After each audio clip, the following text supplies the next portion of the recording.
একটু প্রচারণা করে এটা করা যাবে। এবং মাগুরা ১ সংসদীয় আসনে আমরা ১০টি মনোনয়নপত্র পেয়েছি।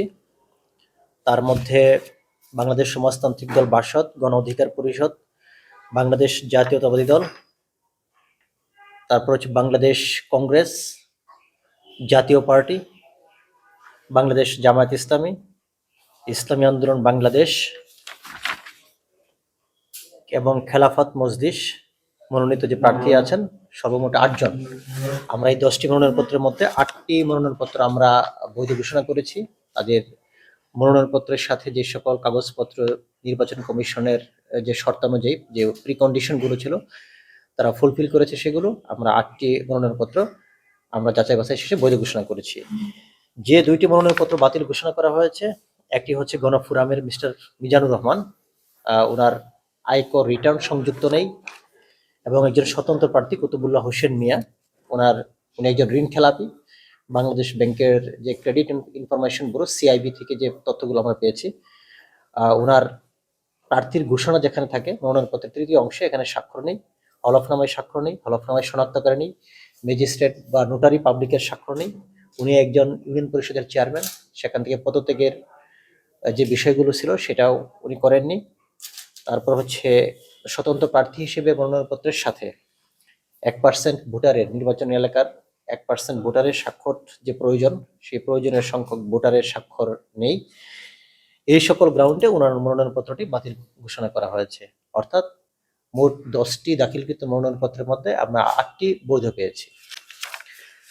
আর 92 মাগুরা 2 সংসদীয় আসন, এখানে 5টি মনোনয়নপত্র দাখিল করা হয়েছে। তার মধ্যে বাংলাদেশ জামায়াত ইসলামী, বাংলাদেশ জাতীয়তাবাদী দল, ইসলামী আন্দোলন বাংলাদেশ, এই 3টি দলের 3 জন প্রার্থীর মনোনয়নপত্র আমরা যাচাই বাছাই শেষে বৈধ ঘোষণা করেছি। সকল পেপারস সাবমিট তারা করেছেন। আর জাতীয় পার্টি মনোনীত মিস্টার মশিয়ার রহমান, ওনার হলফনামাটি অসম্পূর্ণ। একটি পেজ উনি দেখেন, যে পেজটাতে ওনার শনাক্তকারী, নোটারি পাবলিক বা ম্যাজিস্ট্রেটের স্বাক্ষর, সেই পেজটা উনি দাখিল করেননি, অর্থাৎ হলফনামাটা অসম্পূর্ণ। সেই গ্রাউন্ডে বাতিল করা হয়েছে। আরেকজন স্বতন্ত্র প্রার্থী মোহাম্মদ মোয়াজ্জেম হোসেনের যে স্বতন্ত্র প্রার্থী হিসেবে যে নির্বাচনী এলাকার 1% ভোটার, তাদের স্বাক্ষরযুক্ত যে বিষয়টা ছিল, সেখানে দৈব চয়নের ভিত্তিতে উনি স্বাক্ষর প্রপার অ্যামাউন্ট দিয়েছেন, বাট সেটা ইলেকশন কমিশনে পাঠানোর পরে দৈব চয়নের ভিত্তিতে যে 10 জন ভোটারের স্বাক্ষরটা আমরা ক্রস চেকিং এ গিয়েছিলাম, সেখানে 10 জনের মধ্যে ফিজিক্যালি 7 জন বলেছে তারা স্বাক্ষর করেননি। একজনকে মৃত পেয়েছি।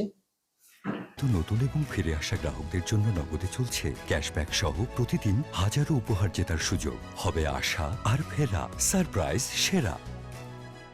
আর শুধুমাত্র একজন বলেছে যে সে স্বাক্ষর করেছে, অর্থাৎ দৈব চয়নের ভিত্তিতে আমরা যখন ক্রস চেকিং এ গেছি, সেই বিষয়টা অ্যানোমেলিস পেয়েছি, গ্রস অ্যানোমেলিস পেয়েছি। এই গ্রাউন্ডে আমরা ওনার মনোনয়নপত্র বাতিল করেছি। সব মোট মাগুরা 2 সংসদীয় আসনে 5টি মনোনয়নপত্রের মধ্যে 2টি মনোনয়নপত্র আমরা অবৈধ ঘোষণা করেছি এবং 3টি বৈধ মনোনয়নপত্র আমরা পেয়েছি।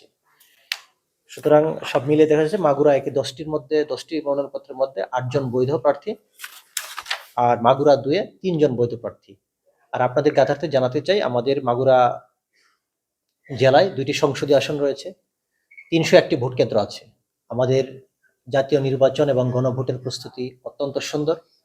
আপনারা জেনে খুশি হবেন যে আমাদের 301টি ভোট কেন্দ্রের মধ্যে আমরা 301টি ভোট কেন্দ্রই আমাদের ক্লোজ সার্কিট ক্যামেরার আওতায় থাকবে, এবং এখানে আমাদের যারা নির্বাচনী প্যানেলে যারা কাজ করবেন, presiding officer, assistant presiding officer, pulling officer, আমাদের নির্বাচনী কর্মকর্তা যারা আছেন, আমাদের সম্মানিত পুলিশ সুপারের নেতৃত্বে আমাদের আইন শৃঙ্খলা রক্ষাকারী বাহিনী, জেলা পুলিশ বা স্ট্রাইকিং ফোর্সে যারা আসবেন, ওনাদের এই কাজটা অনেক ইজি হয়ে যাবে। এই 301টি ভোট কেন্দ্র সিসি ক্যামেরা আওতায়, এবং স্ব বাহিনী অত্যন্ত সতর্ক অবস্থায় রয়েছে, প্রস্তুত অবস্থায় রয়েছে। আশা করি আমাদের নির্বাচনী কেন্দ্রের যে সকল অ্যাক্সেস পয়েন্ট আছে, নির্বাচনী কেন্দ্রে যাওয়ার যে রাস্তাগুলো আছে, যেখানে টুকটাক আমাদের মেরামত করা লাগবে, সংশ্লিষ্ট ডিপার্টমেন্টগুলোকে আমি বলেছি এবং আমাদের এখান থেকে বরাদ্দ মোবিলাইজ করেছি। আমাদের ভোট কেন্দ্রে যাওয়ার প্রত্যেকটি রাস্তা আমার নির্বাচন আগে সম্পূর্ণ প্রস্তুত হয়ে যাবে। যেগুলো ম্যাক্সিমাম রাস্তা ঠিক আছে, বাট যেগুলো রিপেয়ারেবল আমরা অ্যাকশনে যাচ্ছি। আমাদের যেন সেক্ষেত্রে আইন প্রয়োগ করতে যেন আমরা আমাদের প্রতি আপনাদের প্রতি যেন আমাদের বেশি কঠোর না হতে হয়, সে বিষয়গুলো আপনাদেরকে রিকোয়েস্ট করব। আর পাশাপাশি যেটা হলো যে আপনাদের নির্বাচনের সময় কিন্তু অনেক থ্রেড থাকে, সেক্ষেত্রে আপনাদের কাছে রিকোয়েস্ট করবো যে আপনারা আগামীকাল কি করবেন সেটা আমাদের ডিএসবির ডিআইওর আছে, ডিএসবিকে রিপোর্ট করলে যদি আপনাদের কোনো নিরাপত্তার বিষয়ে কোনো কিছু দরকার থাকে সেক্ষেত্রে আপনাদের সবাইকে আমরা নিরাপত্তা প্রদান করতে প্রস্তুত আছি। আপনাদের যদি কোনো থ্রেট থাকে সে বিষয়ে আমাদেরকে জানাবেন। আপনাদের আগামীকালকে প্রোগ্রামগুলো একদিন আগে জানাইলে আমরা সে অনুযায়ী আমাদের পরিকল্পনা গ্রহণ করতে পারবো।